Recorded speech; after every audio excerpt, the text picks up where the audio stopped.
Electronic cabinet వల్ల మంత్రులకు ఆన్లైన్లోనే సమాచారం ఉంటుంది. 269 సూపర్ న్యూమరీ పోస్టులను సచివాలయ పరిధిలో భర్తీ జరుగుతుంది. సాగునీటి సంఘాల ఎన్నికలు త్వరలో జరుగుతాయి. లిఫ్ట్ ఇరిగేషన్ స్కీమ్ బలోపేతం చేయటమే లక్ష్యం. రివర్స్ టెండర్ విధానం రద్దు చేసే ప్రతిపాదనను కేబినెట్ ఆమోదించింది. టెండర్లో ఉన్న గోప్యత విస్మరించి కావలసిన వాళ్లకు టెండర్ ఇవ్వటమే రివర్స్ టెండరింగ్. అందుకే రద్దు చేశాం. దేశంలో ప్రధానంగా ఉన్న టెండర్ విధానం అమలు చేస్తాం. పోలవరం ఎడమ కాలువ పనుల పునరుద్ధరణకు కేబినెట్ ఆమోదం తెలిపింది. ఈరోజు 2014-19 మధ్యలో ఏదైతే పేపర్లెస్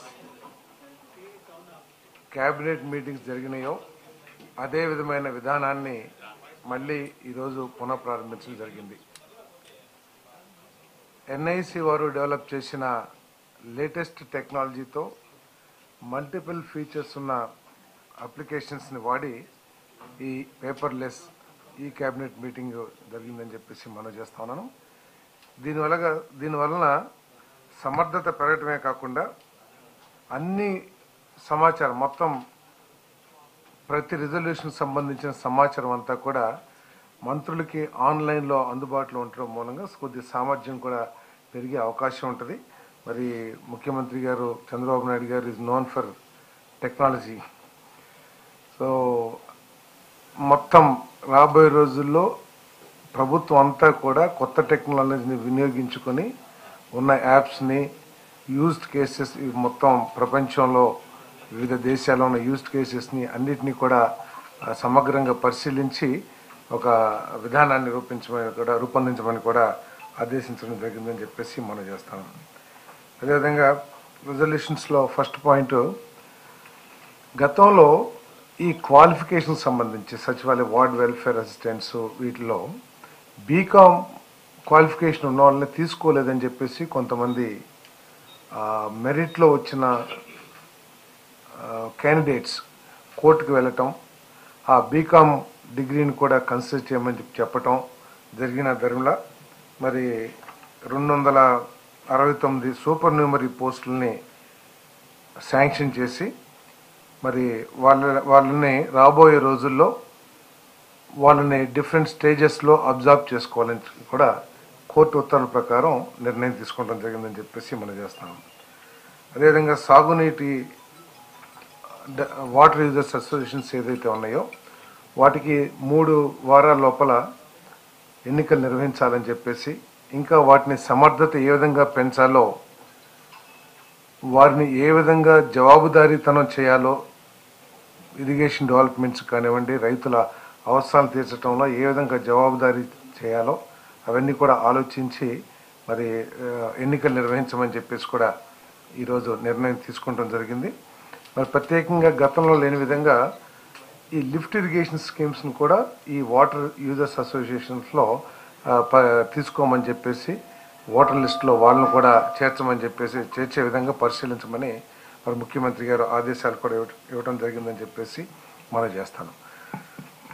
తర్వాత రివర్స్ టెండర్ విధానం రద్దు చేసే ఏదైతే ఉందో రద్దు చేసే ప్రతిపాదనని ఆమోదించి మళ్ళీ పాత విధానాన్ని కొనసాగించాలని చెప్పేసి నిర్ణయం తీసుకోవడం జరిగింది. ఎందుకంటే ఈ రివర్స్ టెండరింగ్ మూలంగా ఏదైతే ఘనంగా గత ప్రభుత్వం చెప్పుకుందో ఆ ఆబ్జెక్టివ్స్ని సాధించడానికి కాకుండా కేవలం తమకు కావాల్సిన వాళ్ళకి, అంటే టెండర్స్లో ఉన్న గోప్యతని విస్మరించి రివర్స్ టెండరింగ్లో వాళ్ళకి కావాల్సిన వాళ్ళకి టెండర్ దక్కే విధానంగా ఈ రివర్స్ టెండరింగ్ని ఉపయోగించుకున్నది అనేది అందరికీ తెలిసిన విషయమే. దీంట్లో ఏదైతే టెండర్స్ యొక్క స్ఫూర్తి ఉందో ఆ స్ఫూర్తికి తూట్లు పొడిచి ఈ టెండర్ విధానాన్ని తమ గుప్పిట్లో పెట్టుకుని వాళ్ళకి కావాల్సిన వాళ్ళకి వర్క్లు ఇవ్వాలనే విధానంలో ఈ రివర్స్ టెండరింగ్ విధానాన్ని ఉపయోగించుకున్నది అనేది అందరికీ తెలిసిన విషయమే.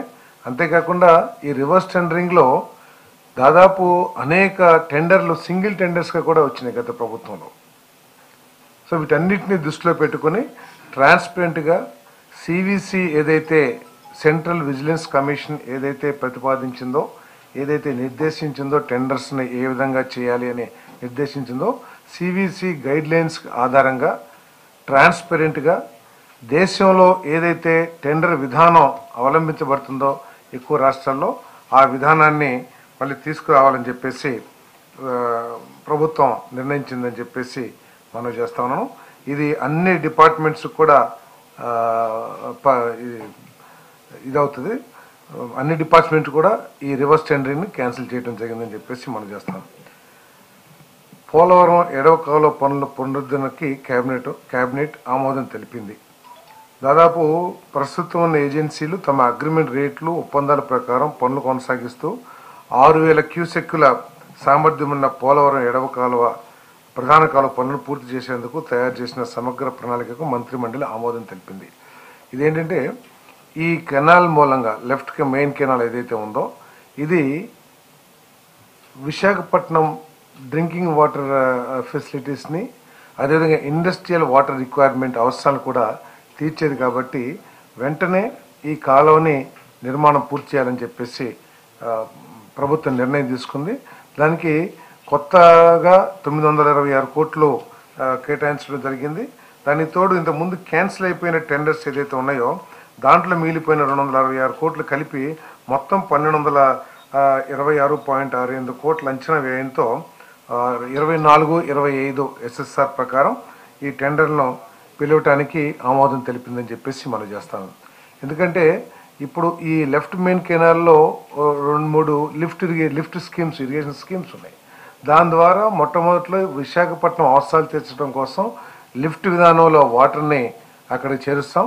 ఎప్పుడైతే పోలవరం ప్రాజెక్టు పూర్తి అవుతుందో అప్పుడు గ్రావిటీ ద్వారా నీళ్ళన్నీ కూడా విశాఖపట్నం అవసరాలు తీర్చడానికి, ఉత్తరాంధ్ర అవసరాలు తీర్చడానికి ఈ ప్రాజెక్టు ఉపయోగపడుతుందని చెప్పేసి మనం చేస్తా ఉన్నాం. అంతేకాకుండా దీని మీద సుదీర్ఘమైన చర్చ కూడా జరిగింది. ఇంకా ఓవరాల్గా ఇరిగేషన్ మీద చాలా ప్రాజెక్టుల్లో గత ప్రభుత్వ నిర్లక్ష్యం మూలంగా కానివ్వండి, ఈ సాగునీటి రంగాన్ని పూర్తిగా గాలికి వదిలేయటం మూలంగా కానివ్వండి, అనేక ప్రాజెక్ట్స్లో గేట్లు కొట్టుకుపోవటం లేకపోతే ప్రాజెక్టు కట్టలు కొట్టుకుపోవటం ఇటువంటి సంఘటనలు మనం చాలా చూస్తూ ఉన్నాం. ఇటీవల పెదవాగు అని చెప్పేసి మన పోలవరం కాన్స్టిట్యున్సీ దగ్గర 2 రాష్ట్రాలు మెయింటైన్ చేసే పెదవాగు ప్రాజెక్ట్ ఏది ఉందో అక్కడ కూడా గేట్లు కొట్టుకుపోయినాయి. దాని ద్వారా కొన్ని వేల ఎకరాలు పంట మునిగిపోవటం జరిగింది. రీసెంట్గా మరి తుంగభద్ర గేట్ ఏదైతే కొట్టుకుపోయిందో దీంట్లో మన ప్రీతం ముఖ్యమంత్రి చంద్రబాబు నాయుడు గారు ప్రదర్శించిన సమయస్ఫూర్తి కానివ్వండి, టైమ్లీ డెసిషన్ కానివ్వండి, ఆ ప్రాంత ఆయకట్టు రైతులందరినీ కూడా కాపాడిందని చెప్పేసి మనం చేస్తున్నాం. దాని మూలంగా ఇంతకుముందు కర్ణాటక మంత్రులు కానివ్వండి, అధికారులు కానివ్వండి అక్కడికి వచ్చి ఈ పని పూర్తి చేయలేము, ఈ రిపేర్ పూర్తి చేయలేము, ఈ సీజన్కి మేము నీరు సరఫరా చేయలేమని చెప్పేసి కూడా కర్ణాటక ప్రాంతంలోని ఆయకట్టు రైతులకు కూడా తెలియజేశారని చెప్పేసి కూడా మాకు సమాచారం ఉంది.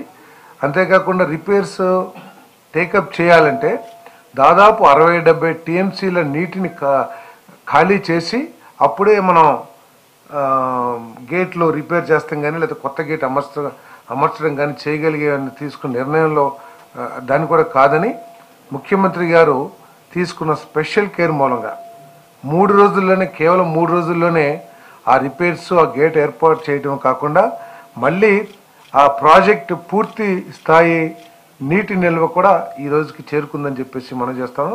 మరి ఈ సందర్భంగా కేబినెట్ సభ్యులందరూ కూడా ముఖ్యమంత్రి గారిని ప్రత్యేకంగా అభినందించి ధన్యవాదాలు కూడా తెలియజేశారని చెప్పేసి మనం చేస్తా ఉన్నాను. మరి ఈ సందర్భంగా రాష్ట్రంలో ఎందుకంటే గత ప్రభుత్వం చేసిన నిర్లక్ష్యం మూలంగా చాలా ప్రాజెక్ట్స్ ఇటువంటి రిపేర్స్ అన్ని ఆపరేషన్ రిపేర్స్ మెయింటెనెన్స్ చేయకపోవటం మూలంగా చాలా ప్రాజెక్టులు ఇబ్బందికర పరిస్థితులు ఉన్నాయి. కాబట్టి అన్ని ప్రాజెక్టులను కూడా సమగ్రంగా పరిశీలించి ఎక్కడెక్కడైతే రిపేర్స్ అవసరం ఉన్నాయో వాటన్నిటిని కూడా టేకప్ చేయమని చెప్పేసి, మరి నీళ్లు కూడా రిజర్వాయర్స్లో నిలబడే విధంగా అన్ని రిపేర్స్ చేయమని చెప్పేసి కూడా మరి ముఖ్యమంత్రి గారు ఇరిగేషన్ శాఖను ఆదేశించడం జరిగిందని చెప్పేసి కూడా మనం చేస్తా ఉన్నాం. తర్వాత ఎక్సైజ్ శాఖ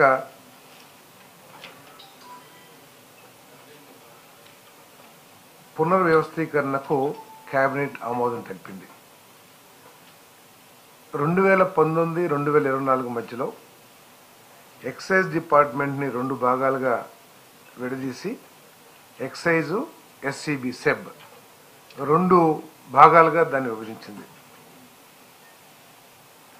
సెబ్ ఏర్పాటు చేయబడిన ఆబ్జెక్టివ్స్ ఏదైతే ఉన్నాయో అవి ఏవైనా సాధించగలిగారా అంటే ఈ సెబ్ ఉన్న తర్వాత కూడా పూర్తిగా ఎన్డీపీఎల్ కానివ్వండి, నాన్ డ్యూటీ పెయిడ్ లిక్కర్ కానివ్వండి, ఇల్లిసిట్ లిక్కర్ కానివ్వండి, గంజాయి వినియోగం కానివ్వండి, ఇవన్నీ కూడా విపరీతంగా పెరిగిపోయినాయని చెప్పేసి ప్రభుత్వం యొక్క స్టాటిస్టిక్సే చాలా స్పష్టంగా తెలియజేస్తూ ఉంది. అంటే సెబ్ ఎందుకోసమైతే ఏర్పాటు చేయబడిందో అది పూర్తిగా వైఫల్యం చెందిందని చెప్పేసి కూడా నేను ఈ సందర్భంగా తెలియజేస్తా ఉన్నాను. అంతేకాకుండా ఈ సెబ్ని వాళ్ళకి కావాల్సిన విధంగా వాళ్ళ ఆలోచనకు అనుగుణంగా పనిచేయటానికే సెబ్ను వాడుకున్నారు తప్పితే రాష్ట్ర ఆదాయాన్ని పెంచడానికి కానివ్వండి, లేకపోతే మద్యం సేవించే వాళ్ళ హక్కుల్ని కాపాడు కోసం కానివ్వండి ఏ విధంగానూ పనిచేయలేదని చెప్పేసి కూడా మరి వాస్తవాన్ని పరిశీలిస్తే అర్థమవుతుందని చెప్పేసి మనం చేస్తా ఉన్నాను. ఈ రాష్ట్రంలో నేషనల్ ఇంటర్నేషనల్ బ్రాండ్స్ని మొత్తం జీరో చేసేసి తమకు కావాల్సిన బ్రాండ్స్ను తయారు చేయడం కోసం రాష్ట్రంలో ఉన్న డిస్టిలరీస్ని కూడా బలవంతంగా తీసుకుని వాటిల్లో వాళ్ళకి కావాల్సిన బ్రాండ్లని ఉత్పత్తి చేయటం జరిగింది. సరే, వాళ్ళకి కావాల్సిన బ్రాండ్లు ఉత్పత్తి చేసిన మద్యం సేవించే వాళ్ళ హక్కుల్ని దృష్టిలో పెట్టుకుని కూడా గత ప్రభుత్వం పనిచేయలేదనేది ఇక్కడ వాస్తవం.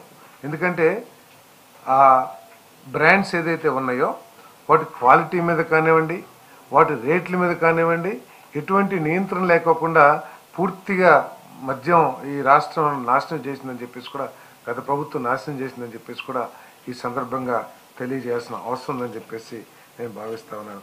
మరి ఇటువంటి నాణ్యత లేని మద్యం మూలంగా మద్యం సేవించే వాళ్ళు ఇల్లిసిట్ లిక్కర్కి లేతే ఇతర రాష్ట్రాల నుంచి వచ్చిన లిక్కర్కి, గాంజాయికి ఇటువంటి వాటన్నిటికీ కూడా అలవాటు పడటం మూలంగా రాష్ట్రం దాదాపు 18,000 కోట్ల రూపాయలు ఆదాయాన్ని కూడా కోల్పోయిందని చెప్పేసి ఈ సందర్భంగా తెలియజేస్తూ, అందుకనే దేశవ్యాప్తంగా అమలులో ఉన్న ఎక్సైజ్ స్ట్రక్చర్ని సింగిల్ లైన్ స్ట్రక్చర్ ఏదైతే ఉంటుందో అంటే కమిషనరు, దాని కింద ఎన్ఫోర్స్మెంట్ డిపార్ట్మెంటు, దాని కింద డిపోస్ అంటే డిస్ట్రిబ్యూషన్ లిక్కర్ డిస్ట్రిబ్యూషన్ డిపోస్ కానివ్వండి, ఈ విధంగా ఇంతకుముందు ఏదైతే 2014, 19 అంతకుముందు కూడా అనాదిగా ఏదైతే ఈ రాష్ట్రం అమల్లో ఉందో ఆ స్ట్రక్చర్ని మళ్ళీ పునరుద్ధరించాలని, దాన్ని మెరుగుపరుస్తానికి ఈ ఇలిసిట్ లిక్కరు ఏదైతే గత ప్రభుత్వంలో జరిగిన అవకతవకలు ఉన్నాయో అటువంటి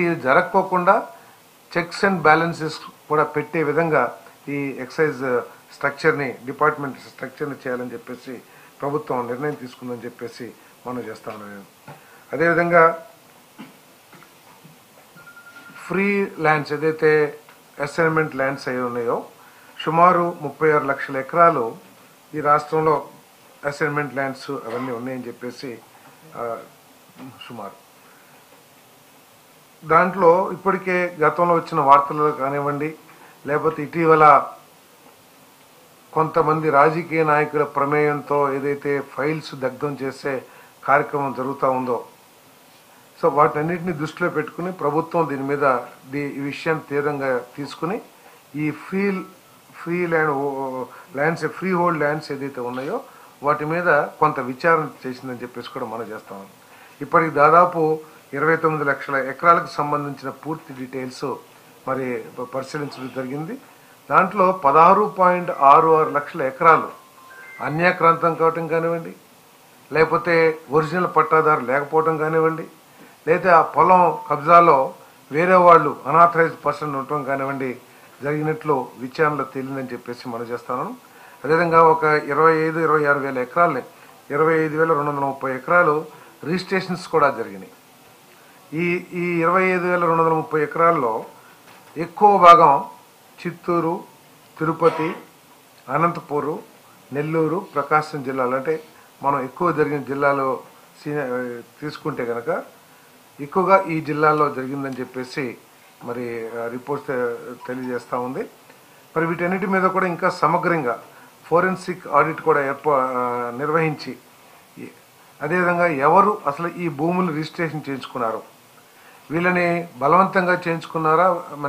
ఎవరైతే దళితులు, ఎస్టీలు ఎక్కువగా ఏంటంటే జరిగిన సర్వేని బట్టి దళితులు, గిరిజనులు ఎక్కువగా భూములు కోల్పోయారని చెప్పేసి అర్థమవుతా ఉంది.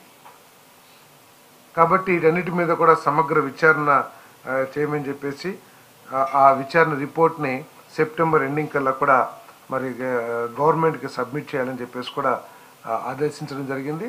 అంతేకాకుండా భవిష్యత్తులో ఈ డాక్యుమెంట్స్ చేంజెస్ ఏదైతే రికార్డ్స్ చేంజెస్ ఏదైతే ఉంటాయో వాటిని ఇష్టం వచ్చిన రీతిలో చేంజ్ చేయకోకుండా ఏ విధమైన సెక్యూరిటీ మెజర్స్ మనం తీసుకోవాలి అంటే చేంజ్ చేసే అధికారాన్ని ఎవరికి ఇవ్వాలి. ఇప్పుడు ఒక ఉదాహరణ కూడా ఒక సహచార మంత్రి గారు చెప్పారు, 47 సార్లు ఒకే భూమిని రెవెన్యూ రికార్డ్స్ని తారుమారు చేశారని చెప్పేసి ఒకే భూమికి 47 సార్లు తారుమారు చేశారంట. అంటే ఉదాహరణకి మీరు ఏదైనా బ్యాంకులో పెట్టుకోవాలి, కరెక్ట్గా బ్యాంకుకి వెళ్ళినప్పుడు మీ పేరు ఉంటుంది, తర్వాత వెళ్ళినప్పుడు ఉంటుంది. అంటే ఇది అన్అఫీషియల్గా చెప్తున్నాను నేను, ఒక సహచర మంత్రి గారు చెప్పారు. అంటే అంటే అర్హత లేని పర్సన్స్కి లేకపోతే ఆథరైజ్ చేయబడిన అధికారులకే కాకుండా అందరి చేతిలో ఈ ఏదైతే చేంజ్ చేసే ఉంటుందో డిజిటల్కి లేకపోతే ఇంకా ఉందో దాన్ని ఏ విధంగా కట్టడి చేయాలి, ఈ సెక్యూరిటీ మెజర్స్ని ఏ విధంగా పెంచాలని చెప్పేసి కూడా పెంచాలో పరిశీలించి ఈ నెలాఖరు కల్లా రిపోర్ట్స్ ఇవ్వమని చెప్పేసి జరగడం జరిగిందని చెప్పేసి మనం చేస్తాము. అదేవిధంగా 2774 రేషన్ దుకాణాలని రేషనలైజ్ చేయటం కానీ లేదా కొత్తగా ఏర్పాటు చేయటం కానీ చేయటం కోసం 11.51 కోట్ల నిధులు 11,51,00,000 నిధుల్ని అంటే ఎక్విప్మెంట్స్ కోసం వే బ్రిడ్జెస్ కానివ్వండి లేదా ఈ పోస్ట్ మెషిన్స్ కానివ్వండి ఇవన్నీ ఏర్పాటు చేయడానికి ప్రభుత్వం ఆమోదం తెలిపిందని చెప్పేసి మనం చేస్తా ఉన్నాం.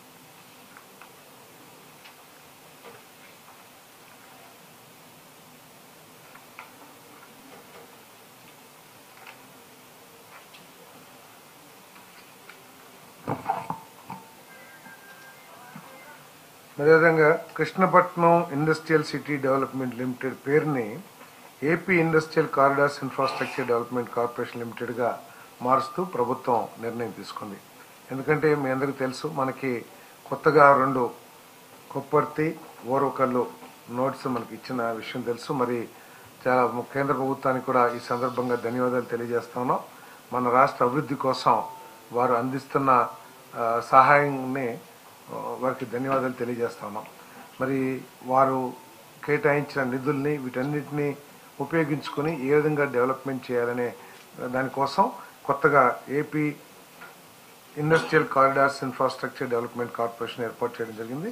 దీని మీద ఇంకా డీటెయిల్గా మరి ఈరోజు ముఖ్యమంత్రి గారి ప్రెస్ మీట్ ఉంది కాబట్టి దాంట్లో ఇంకా ఎక్కువ డీటెయిల్గా చెప్తారని చెప్పేసి కూడా మనం చేస్తాము. మరి అదేవిధంగా ఏదైతే ఇంతకుముందు ముఖ్యమంత్రి గారి ఆఫీస్లో అడిషనల్ స్టాఫ్ని మరి క్యాబినెట్ మినిస్టర్స్కి వారు ఆఫీస్లో అడిషనల్గా ఏదైతే ఇచ్చారో అవి కూడా రాటిఫై చేయడం జరిగిందని చెప్పేసి మనం చేస్తాము. మరి ఇంకా శాండ్ ఏదైతే ఉందో శాండ్ పాలసీని ఉచిత ఇసుక పాలసీ ఈ ప్రభుత్వం తీసుకొచ్చిన విషయం అందరికీ తెలిసిందే. కానీ దురదృష్టం ఏంటంటే వెంటనే అత్యధిక వర్షభావం ఉండటం మూలంగా కొంత శాండ్ లభ్యత ఏదైతే అందుబాటులో ఉందో ఆ శాండ్ మొత్తం దాదాపు 47 లక్షల టన్నులు శాండ్ ఏదైతే ఉందో దాన్ని ప్రజలందరికీ కూడా అందించాం. మరి ఈ అధిక వర్షాల మూలంగా కొంత ఇబ్బందులు ఎదుర్కొన్నా కూడా మరి 4-5 రోజులకి ఒక వారం రోజుల నుంచి కూడా ప్రభుత్వం తీసుకున్న నిర్ణయాల మూలంగా ధరలు కూడా మార్కెట్లో తగ్గినాయని చెప్పేసి మరి మాకు సమాచారం ఉంది. ఇంకా రాబోయే రోజుల్లో ఇంకా ఫుల్ ప్రూఫ్ మెథడ్తో, ఎందుకంటే 1 నెల 15 రోజులు పోతే డిఫరెంట్ ప్లేసెస్లో క్వారింగ్ కూడా మొదలుపెట్టి ఇసుకని ఇంకా సులభంగా ప్రజలకు అందే విధానాన్ని రూపొందించడం జరుగుతుందని చెప్పేసి మనం చేస్తాను. అదేవిధంగా ఇప్పుడు కొత్తగా తీసుకున్న నిర్ణయం ఏంటంటే ప్రైవేట్ పట్టా ల్యాండ్స్లో శాండ్ ఉంటే ఆ శాండ్ను కూడా తీసుకోవచ్చు. ఆ శాండ్ తీసుకున్న దానికి బదులు ఆ రైతుకి ఏ విధంగా మేలు చేయాలి, అసైన్మెంట్ ల్యాండ్స్ కానివ్వండి పట్టా ల్యాండ్స్లో కనుక ఇసుక తీసుకున్నట్లయితే ఆ రైతుకి ఏ విధంగా మేలు చేయాలనేది కూడా, ఎందుకంటే అది ప్రైవేట్ ల్యాండ్, అదే గవర్నమెంట్ ల్యాండ్ రివర్స్లోనైతే ఫ్రీగా తీసుకోవచ్చు గవర్నమెంట్, ఆ రైతుకు కూడా ఏ విధంగా లాభం చేకూర్చాలనే దాని మీద కూడా ఆలోచన చేసి ఒక నిర్ణయం తీసుకోమని చెప్పేసి చెప్పడం జరిగింది. ఏదైతే గ్రామాల్లో చిన్న అప్పుడు తమ్మిలేరు చిన్న రివర్స్ లేదా వాగులు ఉంటాయో ఆ వాగుల్లో ఎడ్ల బండితో ఆ గ్రామాల అవసరం, ఆ చుట్టుపక్కల గ్రామాల అవసరాలు తీర్చడం కోసం ఎడ్ల బండ్ల ద్వారా ఇసుక రవాణా చేసుకుంటానికి కూడా పర్మిషన్ ఇవ్వబడిందని చెప్పేసి మనం చేస్తాను. పెద్ద నదులు ఏదైతే ఇసుక క్వారింగ్ ఉందో అది ఒక నెల 15 రోజుల్లో ఎన్విరాన్మెంట్ క్లియరెన్స్ అవన్నీ వస్తాయి కాబట్టి అవి రాగానే తప్పుకోకుండా ఇంకా సులభతరం చేస్తామని చెప్పేసి కూడా ఈ సందర్భంగా తెలియజేస్తున్నాం. అదేవిధంగా వికసిత్ ఆంధ్ర 2047 గురించి కూడా చర్చించడం జరిగింది. ఏ విధంగా గత 5 సంవత్సరాల్లో ఆర్థికంగా ఈ రాష్ట్రాన్ని కుదేలు చేసిన గత ప్రభుత్వం, ఎన్ని లక్షల కోట్లు ఈ ప్రభుత్వం నష్టపోయింది, వాటన్నిటిని చర్చించి రాబోయే రోజుల్లో అన్ని వర్గాల ప్రజలు కూడా హౌస్ హోల్డ్ యూనిట్గా తీసుకుని ప్రతి ఇల్లు ఏ విధంగా అభివృద్ధి చెందాలి, దాంట్లో బీసీలు, ఎస్సీలు, ఎస్టీలు, చేతి వృత్తుల వారు అందరూ కూడా ఏ విధంగా అభివృద్ధి చెందాలి అనే లక్ష్యాన్ని నిర్దేశించుకునే ఒక విజన్ డాక్యుమెంట్ను కూడా విడుదల చేయబోతున్నామని చెప్పేసి మనం చేస్తాను. దీనికోసం ముఖ్యమంత్రి గారు అనౌన్స్ చేసే లోపలే గ్రామ సభల ద్వారా కానివ్వండి, అవకాశం ఉన్న చోట్ల అన్ని చోట్ల కూడా డిబేట్ చేసి ప్రజల్లో విజన్, మా ప్రభుత్వం యొక్క ఉద్దేశాలు ఏమిటి, వాటి మీద ప్రజల్లోకి చర్చ తీసుకువెళ్ళి మరి దీన్ని ఎక్కువగా ప్రచారం చేసి ప్రజల అభిప్రాయాలను కూడా స్వీకరించి ఈ vision 2047 Viksit Andhra 2047 document finalise చేసే లోపలే ఎక్కువగా చర్చించమని చెప్పేసి కూడా మన ముఖ్యమంత్రి గారు మంత్రులకి దిశానిర్దేశం చేశారు. మనం చేస్తాం. ఓకే.